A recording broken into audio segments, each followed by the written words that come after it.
说陈道明是极品中的极品，阴阳同体，开金睛黄腔，区区有本昌，还说唐嫣很装。王家卫，要不你先把墨镜摘了呢？简单来盘一下这个卦。繁花真正的编剧其实是古二，他呕心沥血，深度创作，又当爹又当妈，又写剧本又做助理，终于身体遭不住了，得了罕见病渐冻症，最后却只换来个前责任编辑，还是没有稿酬的。剧组打工3年。月薪资3000，最终署名全归秦雯一个人。他还凭借这个剧拿下了白玉兰金鹰的最佳编剧奖。我带入打工人真的狠共情了，这不就是拿着最少的工资，干着最多的活，功劳都是别人的，报销是没有的。花100块钱还要被制片质问，写剧本是需要花钱的吗？是的，白嫖当然不用花钱了。王家卫说了，就几千块钱，又干助理又能写剧本，多划算呀！天啊，还是你会算呢？要不说应届大学生都得先问问有没有5险1金呢。国二生病渐冻症，跟老板说了以后，人家问你想要问我要什么？要什么呢？什么都不要。人家得了绝症，就宠你就曝光你，军书12卷，卷卷有你名，还曝光了王家卫和秦雯的录音。录音中，王家卫让古二给唐嫣讲人物和剧情，还请来了外贸老师讲课。你接着又说唐嫣很装，其实导演是个非常儒雅的人，而且非常有亲和力。看这个唐嫣呢，是一个很装的。因为唐嫣注重礼节，习惯早到，所以王家卫就要求工作人员安排个表演老师，专门比唐嫣早到，主打一个反向外卷。第一，你先不要让他先到，你要老师先到，你先暖了场。不是到晚了会被说耍大牌，到早了也不行，到底是要干什么呀？而且唐嫣为了拍《繁花》，3年沉寂打磨，只拍了这一部剧，一场哭戏拍了86遍。《繁花》的拍摄是出了名的苦，但他超预期完成了所有要求。他这一次非常的努力认真，超预期的完成了就是导演给他的一些规定动作。在他说他装的时候，他在大大小小的场合里都选择首先感谢王家卫导演。谢谢王家卫导演对我的信任，感谢导演看到了我更多的可能性。感谢王家卫导演对我的信任，谢谢王家卫导演，谢谢我们所有的繁花家人。我想要感谢王家卫导演，谢谢你把这样一个辛苦的角色交给我。难道这叫装吗？我们普通人不明白了。还有刘诗诗也太老实了。秦雯把《流金岁月》里讲南孙的台词给了朱锁锁，刘诗诗正常提出异议维权，却被兑回去了。它里面有一句最有名的那个台词，其实没什么好的，什么他成功我不嫉妒，什么他失败我支持他的那句话，原小说里好像是讲南孙讲的，可能写的时候把那句话就给了朱锁锁了。其实呢是徐老师写的，就我也不知道。其实为什么还没找人？找过特别的。秦雯自曝了是找的枪手，他什么也不知道。其实早在19年初会议中就露馅了，提到保研风波的金融背景，就好像让我看到了那个什么马什么梅情景再现。有一个93年的保研风波吗？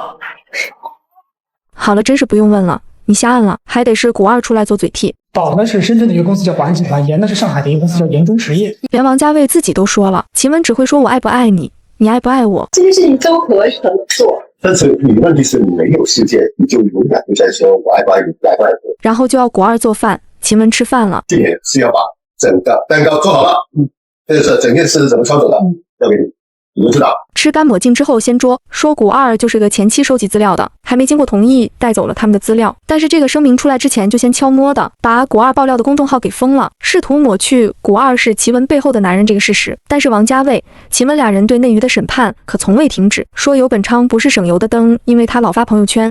真的，我跟你讲，刚才看的那个游老师的朋友圈，没有那么简单啊，也不是，就是其实那么简单，就是整油的灯。这个，我可以听说80万去。我的老天呐，人发朋友圈怎么了？不爱看可以别看，还说靳东也装，但没陈道明装。说陈道明是极品中的极品。陈道明一定有一个极品。说最极品，真的是极品的极品啊，全是极品。他真的是极品，真的是。但是你就是其实他的所有的一切都很阴阳同体。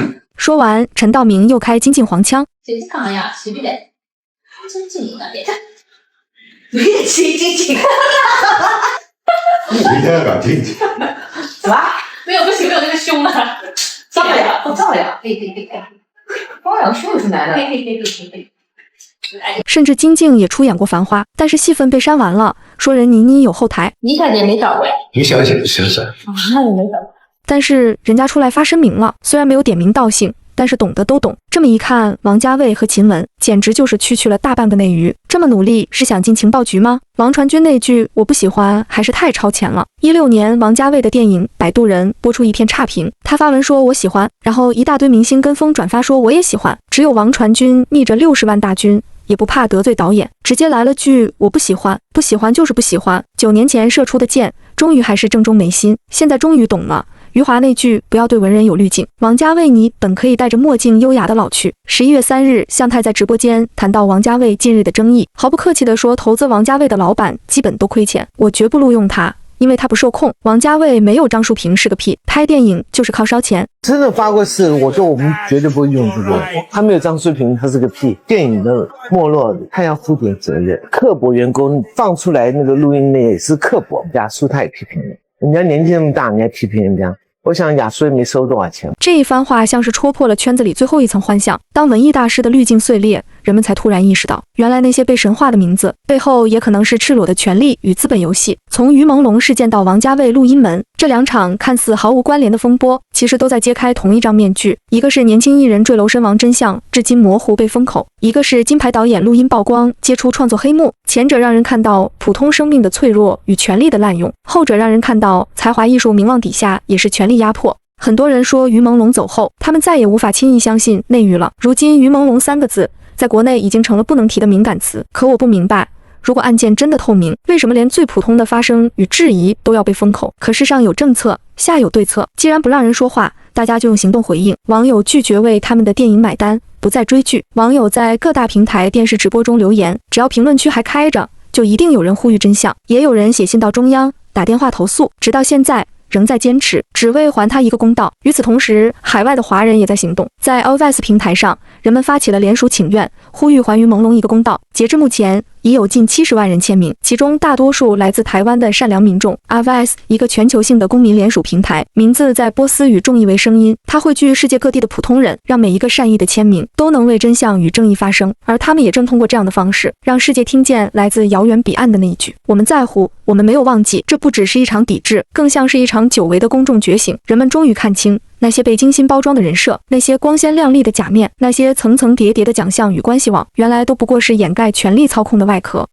娱乐产业曾经靠梦吸引人，如今却被现实一点点击碎。真正的光不在镁光灯下，而在那些还愿意追问、还不肯麻木、还相信真相值得被等的人心里。现在的我们为什么还要替于朦胧发声？因为到现在一切都不公开、不透明，一个鲜活的生命却被一句酒后意外坠楼草草盖棺。如果真的是意外，为什么不敢公开调查？为什么案件没有立案，没有真相，只有让质疑的民众闭嘴沉默？我们不需要多聪明也能看懂，若真无愧于心，何必害怕阳光？可他们偏偏选择了遮掩，不让光照进来。那我只能合理质疑，让一个冤死的人还要背负酒后失足的污名，让他的清白、他的善良都被一句话掩埋。可公道自在人心，于朦胧的离开不只是一个艺人的悲剧，更像是一记警钟，敲醒了我们这些普通人。我们终于明白，那些包装的梦，那些闪耀的舞台，收割的其实就是我们的一颗颗真心。他们拿着我们的热情，我们的信任，我们的钱，却转身告诉你你活该。可这一次人们不再沉默，因为于朦胧出事后，内娱一片静寂，没有同僚敢为他说一句公道话，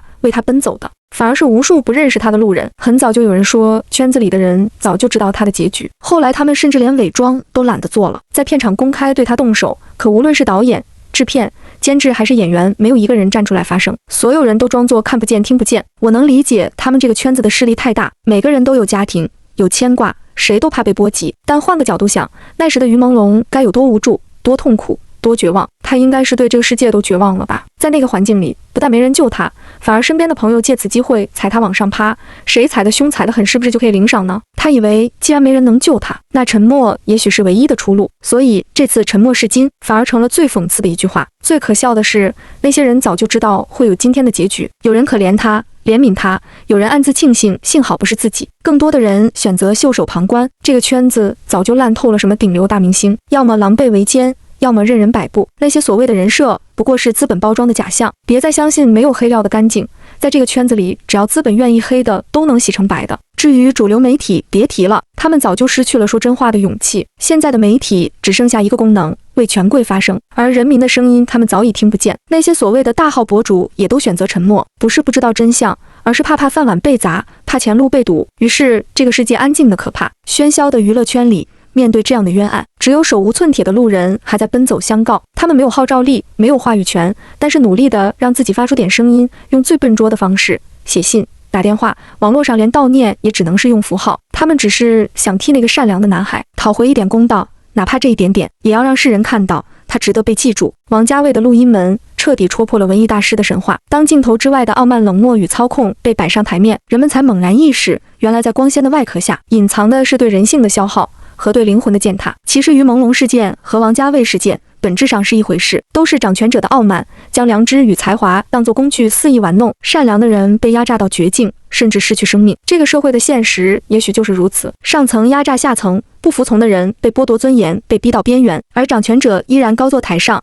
操控叙事，掌握话语权。两件事都是病态圈层的真实写照。或许娱乐圈曾经真的带给我们欢笑与梦想，可如今它只剩下一地荒凉。那些有才华有真心的人，不是被打压就是被掩埋，而那些虚伪圆滑懂得逢迎的人，却站在聚光灯下被捧成传奇。这哪里还是艺术的殿堂，分明是被权力与资本编织的牢笼。上层在操控，中层在迎合，底层的人只是看个热闹，让自己的生活看起来没那么苦。而那些依然真诚依然善良的人反而成了笑话，为偶像买单的热情最终也被拿去交换利益。这个圈子早就带不来快乐了，他们用尽手段包装梦，却早已丢掉了那颗该有的心。但我们这些还保留一点心的普通人，仍然有权选择不再盲从，不再麻木，拒绝假象，拥抱真相。因为哪怕身处黑暗，也要让光照进来，哪怕只是微弱的一束，也足以照亮被掩埋的良知。娱乐圈或许失去了希望，但人心我相信还没有。你们说呢？